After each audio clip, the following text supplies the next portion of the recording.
On that one though, it doesn't. Oh, it is gonna let you. We're all stuck inside during our quarantine here, so we're start making videos again because we got nothing better to do. So we're gonna do Blade's MX-5. Cool car club.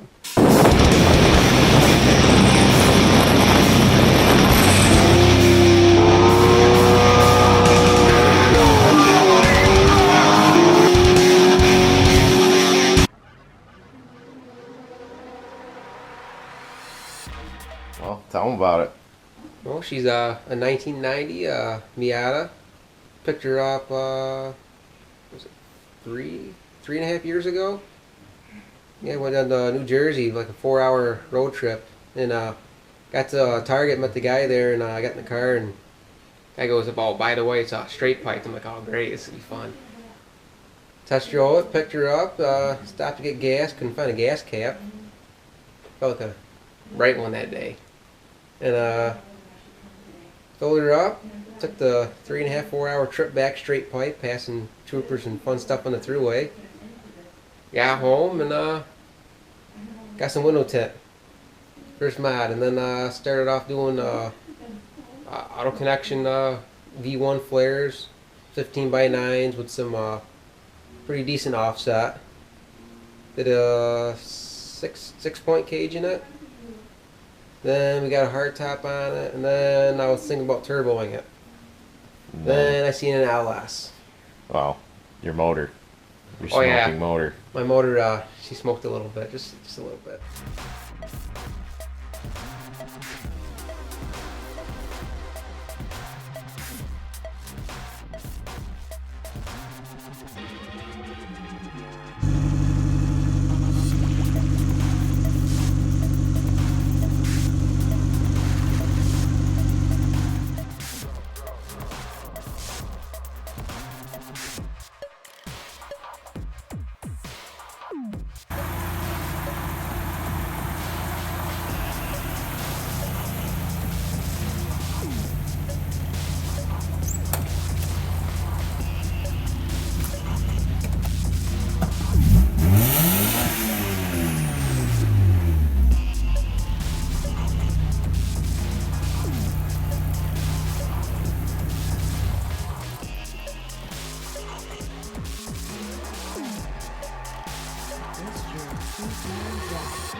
How the heck? Calling me up. Yeah, I called you up for 5.3 swap. That happened. It was a 5.3 out of a 99 Silverado. Did an LS1 intake, stainless steel hugger headers. Did a T5 with a ceramic clutch. And we went with, I was going to do independent 8.8, but I went with a Fox body 4-lug straight axle 8.8 with a triangular 4-link coilovers. This kid loves straight axles for some fucking reason. They handled good. That thing, it was keeping up the RX-8 that night. RX-8? Okay.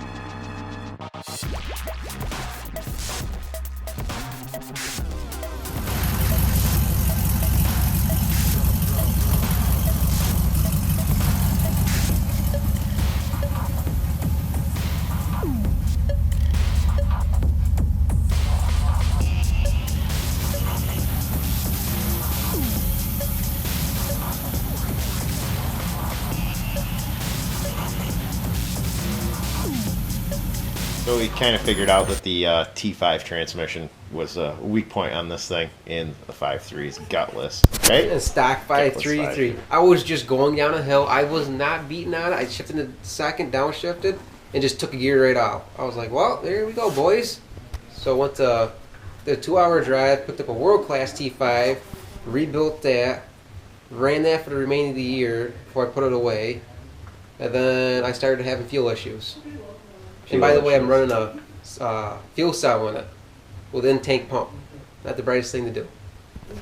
Tell this guy how a non-baffled tank works really well in a fuel-injected car. He found out the hard way. Killed 2 or 3 sets of injectors. Killed 2 Wobber 225 pumps, and then I went to an air motive pump. Didn't hurt it, and then put the car away. Was gonna do a surge tank in it. Then my mailman backed into it. Which then turned into this monstrosity with the big.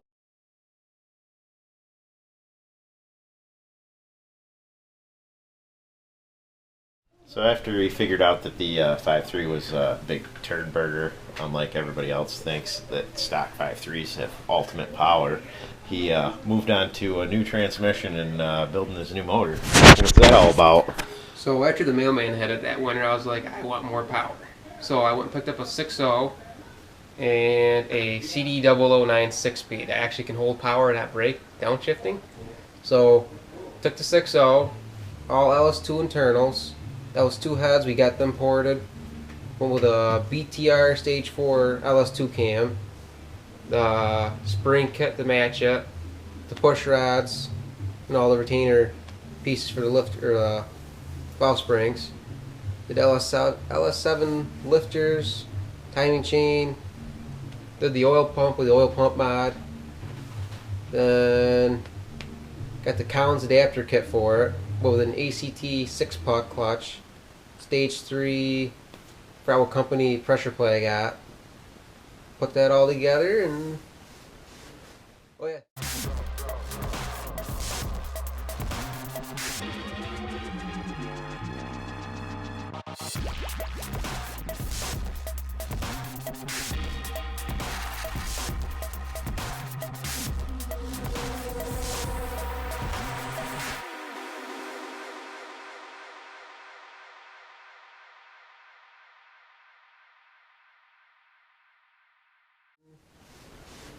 Oh yeah, surge tank.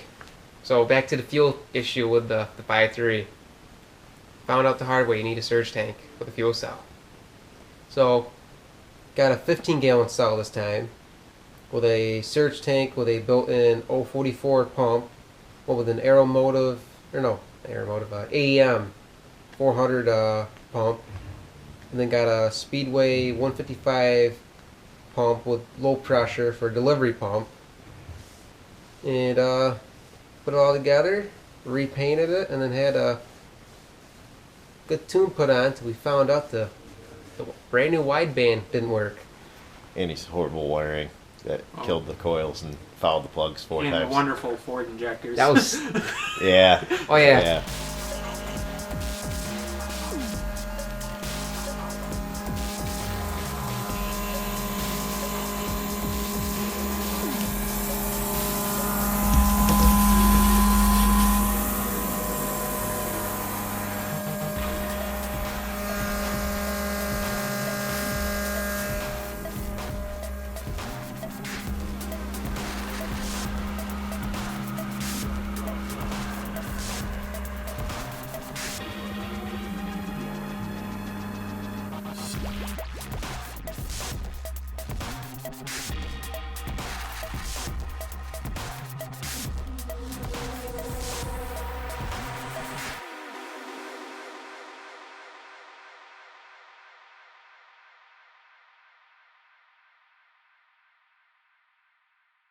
So Blade finally gets this thing all together, gives me a call. Hey, come over, let's tune this thing. And with some unknown injectors and, his failed wideband right from the start.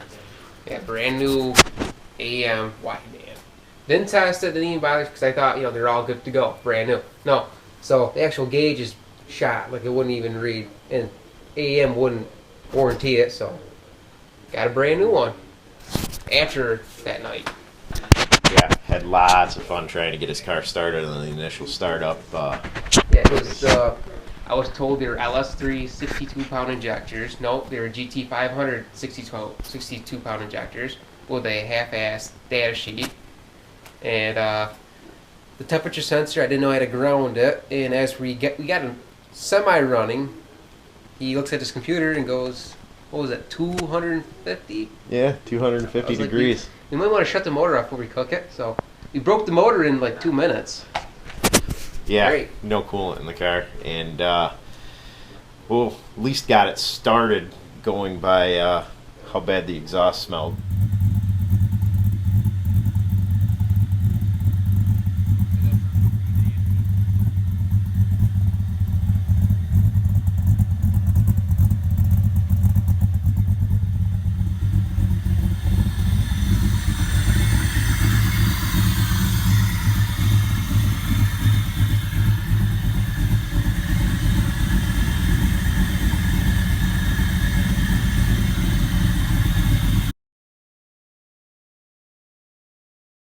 So I guess we'll talk about our tuning and then him going and beating the hell out of this thing a little bit afterwards.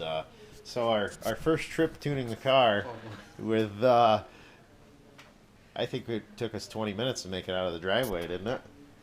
Yeah, we made it like 100 foot down the road. Yeah. As we're back in the car, drive the car out of the garage, the throttle was acting weird. I'm like, it's a cable throttle. It should just be opening up and revving it. No, it ain't revving. And by the way, it's a 102 millimeter throttle body on it. And so we got the Sweet Chinese parts. It works. So that's like the only part I cheaped out. Works on. really good. How good does it work? It worked. Not good. So we got to the end of the driveway. We're like, why isn't it running right? So we managed to make it out of the driveway. Bad decision, because here we are on the side of the road. Can't rev the car. So I popped the hoodies in there trying to figure shit out. Thinking something wrong with the injectors or the coils. No, it was a set screw for the flapper with the butterfly flap, and came out and wasn't moving the throttle. It worked off the shaft. So he said, fuck it.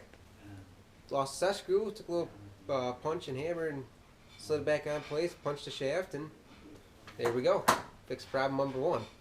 For about 20 to 150 more feet down the road. Then the car shut off. I put an inline fuse on the one relay, and the fuse, something was wrong with the wiring. It kept not working. So It's a lesson for using those heat shrink yeah, that's solder joints. Yeah. they don't like voltage. Yeah, or like to work. Don't buy them. They're junk. No. All the ones you see on Facebook. I had to pull out probably 30 of them. Yeah. Thinking it was a great idea. Brand new thing came out. No, don't try it. So, yeah, we fixed that down the road, running 500 feet down the road back and forth to the garage before it got too dark out. Here it is dark, and I'm like, should we still tune it? Fuck yeah, let's just still tune it. So, going down the road in a first time test driving a thrown together car. Didn't fly apart. We actually got to get a base tune in to break the motor in, and actually went pretty well. Yeah, no problems after that for a day. Yeah, and then we didn't get very much. We didn't get any footage of us tuning this thing, but it was a pretty fun ordeal. You know, going down the road, street tuning it for half an hour, and Blade pulls in the driveway and shuts the car off before I save it. So, either way. Yeah, as you look at me, did you turn the key off? Yeah. Did you turn the ignition off? Yeah. Everything's off. Yeah. You retard. I'm like, what? He goes, you lost the whole tune we just did. I'm like, no, we didn't. It's not like that. No. No. Yeah. Well, you were smart. You saved it right before I turned the car off. Yeah, and then him being so scared to rev the motor because he's used to a 5.3 in it. Yeah. Yeah. Without a stage 4 cam. We were going down doing tuning on it, and he goes, you gotta bounce it this time. Like, hold it. I'm like, I am. He goes, no, it's 62. That's nothing. Hold it. I'm like, okay. What'd you put the rev limiter that day? Because I felt 73, I it think. was only 73. I know it's at Maybe. 76 now. Yeah. I think you Maybe had it was like $7,000. something like that. And I was like, it's gonna fly apart. It's gonna fly apart. He goes, there we go. We got a full pull in. Now keep doing that. So, yeah, we did that for another half an hour. I think we got done at like 12:30. Went to Johnstown to see if anybody had their cars out to do some first time drag racing with it. And went to Dunkin' Donuts. No cars the race, but we got people scared. So I took one of my buddies in a ride quick. I'm like, "Are you ready?" He goes, "I'm ready." Floor it. Go shift to second gear. One shift. Stuck in neutral. I'm like, well, what did I break? What did I break? So he comes over. What happened? I'm like, I'm going to gear. I broke the shifter. It's a remote shifter. I broke the linkage. He goes, well, that's nice. My truck's at your house, half an hour away. 1 o'clock in the morning. I got to work in the morning. Yep. Good times. Either way, we don't have a ton of footage, so we'll hack this together and you can watch him beat the balls off the car a little bit, and we'll keep making videos while we're in quarantine here, I guess.